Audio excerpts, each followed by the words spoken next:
నమస్తే, welcome to our channel. Mithun రెడ్డిని liquor స్కామ్లో అరెస్ట్ చేయడానికి సర్వం సిద్ధమైంది.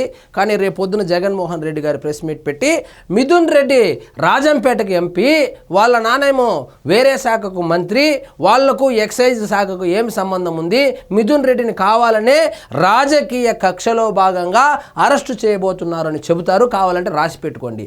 కానీ ఆంధ్రప్రదేశ్లో జరిగినటువంటి 3,500 కోట్ల రూపాయల లిక్కర్ స్కామ్ను డిజైన్ చేసింది పెద్దిరెడ్డి మిథున్ రెడ్డి, దాన్ని ఇంప్లిమెంట్ చేసింది పెద్దిరెడ్డి మిథున్ రెడ్డి, ఆ డబ్బులు వసూలు చేసింది కూడా పెద్దిరెడ్డి మిథున్ రెడ్డి.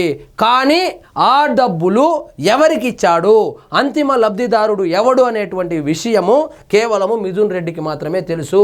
పకీరు ప్రాణం చిలకలో ఉన్నట్లు ఇప్పుడు వైఎస్ జగన్మోహన్ రెడ్డి యొక్క మొత్తం భవిష్యత్తు పెద్దిరెడ్డి మిథున్ రెడ్డి చేతిలో ఉంది. పెద్దిరెడ్డి మిథున్ రెడ్డి గనుక విచారణలో అంతిమ లబ్ధిదారుడు జగన్మోహన్ రెడ్డి గారు అని తేలితే, లేదా మిథున్ రెడ్డి ఏదైనా జగన్మోహన్ రెడ్డి గారి కంపెనీలకు సంబంధించినటువంటి అకౌంట్లకు ఏదైనా అమౌంట్ ట్రాన్స్ఫర్ చేసి ఉంటే అడ్డంగా బుక్ అవుతాడు. ఈ మద్యం కేసులో ఖచ్చితంగా జగన్మోహన్ రెడ్డి గారు కూడా లోపలకు పోయే అవకాశం అయితే ఉంది. ఇక్కడ చూడండి, మద్యం స్కామ్లో మిథున్ రెడ్డిదే కీలక పాత్ర. ముడుపులు ఇచ్చిన కంపెనీలకే ఆర్డర్లు. ఎవరైతే ముడుపులు ఇచ్చారో ఆ కంపెనీలకు మాత్రమే లిక్కర్ ఆర్డర్ ఇచ్చారు. ఈ వ్యవహారం మొత్తం చూసుకుంది మన మిథున్ రెడ్డే అని చెప్పి స్పష్టంగా తెలిసిపోయింది. షెల్ కంపెనీల ద్వారా సొమ్ము మళ్లించారు. పిఎల్ఆర్ ప్రాజెక్ట్స్ అంటే ఇందులో 100% షేర్ హోల్డర్స్ పెద్దిరెడ్డి రామచంద్రారెడ్డి కుటుంబ సభ్యులే. సో పిఎల్ఆర్ ప్రాజెక్ట్స్కు చేరిన 5 కోట్లు. ఈ లిక్కర్ స్కామ్కు సంబంధించి అఫీషియల్గా షెల్ కంపెనీల నుంచి 5 కోట్ల రూపాయలు పిఎల్ఆర్ ప్రాజెక్ట్స్కు చేరినట్లు నిర్ధారించారు. ఆయన అదుపులో తీసుకొని విచారించాలి. పిటిషనర్కు పూర్వ నేర చరిత్ర కూడా ఉంది. హైకోర్టులో సీనియర్ న్యాయవాది లుద్రా వాదన. ఈయన్ని ఖచ్చితంగా తమ ఆధీనంలోకి తీసుకొని విచారించాలి, లేదంటే ఈయన పారిపోయే అవకాశం కూడా ఉంది. ఎందుకంటే ఈయనకు పిటిషనర్కు పూర్వ నేర చరిత్ర కూడా ఉంది. కాబట్టి ఈయనకు బెయిల్ కూడా ఇవ్వకూడదు అనేటువంటి ఒక వాదన కూడా చేయడం జరిగింది. వైసీపీ హయాంలో జరిగిన 3,500 కోట్ల మద్యం కుంభకోణంలో రాజంపేట ఎంపీ పెద్దిరెడ్డి మిథున్ రెడ్డి కీలక పాత్ర పోషించారని ప్రత్యేక దర్యాప్తు బృందం సిట్ తరపు సీనియర్ న్యాయవాది సిద్ధార్థ్ లుద్రా హైకోర్టుకు తెలిపారు. అప్పట్లో లిక్కర్ పాలసీ రూపకల్పన, అమలులో మిథున్ రెడ్డి అన్నీ తానే వ్యవహరించారని చెప్పారు. ముడుపులు చెల్లించిన కంపెనీలకే ఆర్డర్లు ఇచ్చారని పేర్కొన్నారు. అక్రమంగా ఆర్జించిన సొమ్మును వివిధ మార్గాల ద్వారా నకిలీ కంపెనీల ద్వారా మళ్లించారన్నారు. ఈ మేరకు హైకోర్టులో ఆయన వాదనలు వినిపించారు. సో దేశంలోని అతిపెద్ద లిక్కర్ స్కామ్ ఏదైతే ఉందో దాన్ని డిజైన్ చేసింది, దాన్ని ఇంప్లిమెంట్ చేసింది, కమిషన్లు బొక్కింది ఈ పెద్దిరెడ్డి మిథున్ రెడ్డి. కానీ పెద్దిరెడ్డి మిథున్ రెడ్డి జగన్మోహన్ రెడ్డి గారికి తెలియకుండా చేశారు అని చెప్తే జనాలు నమ్మే పరిస్థితుల్లో లేదు.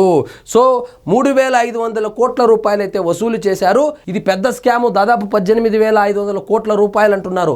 ప్రస్తుతానికి 3,500 కోట్ల రూపాయలు అయితే బయటపడింది. ఈ 3,500 కోట్ల రూపాయలకు సంబంధించి ఈ స్కామ్లో కర్త కర్మ క్రియ అన్ని మిథున్ రెడ్డి అనే తేలింది. ఈ 3,500 కోట్ల రూపాయలు తీసుకొని అంతిమ లబ్ధిదారుడు ఎవరు, ఎవరికి ఇచ్చాడు, ఏ రూపంలో ఇచ్చాడు అనేది తెలియవలసి ఉంది. ఇక్కడ చూడండి, ఈ మేరకు హైకోర్టులో ఆయన వాదనలు వినిపించారు.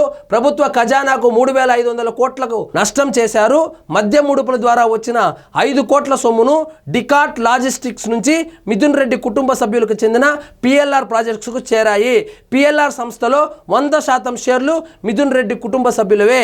పిఎల్ఆర్ ప్రాజెక్ట్స్లో తనకు ఎలాంటి సంబంధం లేదన్న మిథున్ రెడ్డి వాదనతో అర్థం లేదు. ఆ పిఎల్ఆర్ ప్రాజెక్ట్స్తో నాకు ఏం సంబంధం లేదంటా ఉన్నాడు. పిఎల్ఆర్ ప్రాజెక్ట్స్తో ఆయనకి ఏం సంబంధం లేకపోతే ఇంకెవరికి, పెద్దిరెడ్డి రామచంద్రారెడ్డికి సంబంధం ఉందా? అది మీ కుటుంబ సభ్యులకు సంబంధించినటువంటి సంస్థే కదా, చెబితే నమ్మేటట్లు ఉండాలి. ముడుపుల వసూళ్ల గురించి పత్రికల్లో వార్తలు రావడంతో డికాట్ లాజిస్టిక్స్ నుంచి వచ్చిన సొమ్మును తిరిగి ఆ సంస్థకే చెల్లించారు.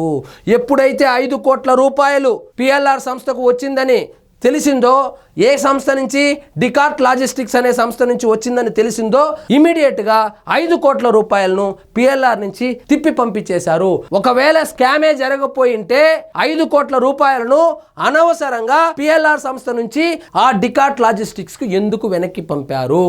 5 కోట్ల రూపాయలు అంటే 500 రూపాయలు అనుకున్నారా? 5 కోట్ల రూపాయలు మరి ఎందుకు పంపారు? మీకు నిజంగా ఆ లిక్కర్ స్కామ్లో ఇన్వాల్వ్మెంట్ లేకపోతే ఎందుకు తిరిగి పంపారు? అయితే ఆ సొమ్మును నగదు రూపేణా వివిధ మార్గాల్లో తిరిగి పిటిషనర్స్ ఖాతాలకే చేరింది. ముడుపుల ద్వారా వచ్చిన సొమ్ము అంతిమంగా ఎవరి ఖాతాల్లోకి చేరిందనే విషయాన్ని వెలికి తీసేందుకు దర్యాప్తు కొనసాగుతోంది. ఒక పద్ధతి కాదు, రియల్ ఎస్టేట్లో పెట్టారు ఈ లిక్కర్ డబ్బులు, సినిమాలు తీశారు, అదేవిధంగా సూట్ కేస్ కంపెనీలు పెట్టి ఎవరికి కావాలనో వాళ్ళకి ట్రాన్స్ఫర్ చేసుకున్నారు, మనీ లాండరింగ్ చేశారు. రకరకాల మార్గాలలో ఈ మొత్తం డబ్బులను సేకరించి అంతిమ లబ్ధిదారుడికైతే ఇచ్చారు. ఆ అంతిమ లబ్ధిదారుడు ఎవరు? మిథున్ రెడ్డేనా అంటే మిథున్ రెడ్డే అంటే నమ్మడానికి ఎవరూ లేరు. ఆ అంతిమ లబ్ధిదారుడు జగన్మోహన్ రెడ్డా కాదా? మీ అభిప్రాయం ఏంటో కామెంట్ రూపంలో తెలియజేయండి. సో ఇదండి ఈరోజు మన టాపిక్. మీకు ఈ వీడియో నచ్చినట్లయితే లైక్ చేయండి, షేర్ చేయండి, ఛానల్ మాత్రం సబ్స్క్రైబ్ చేసుకోవడం మర్చిపోవద్దు.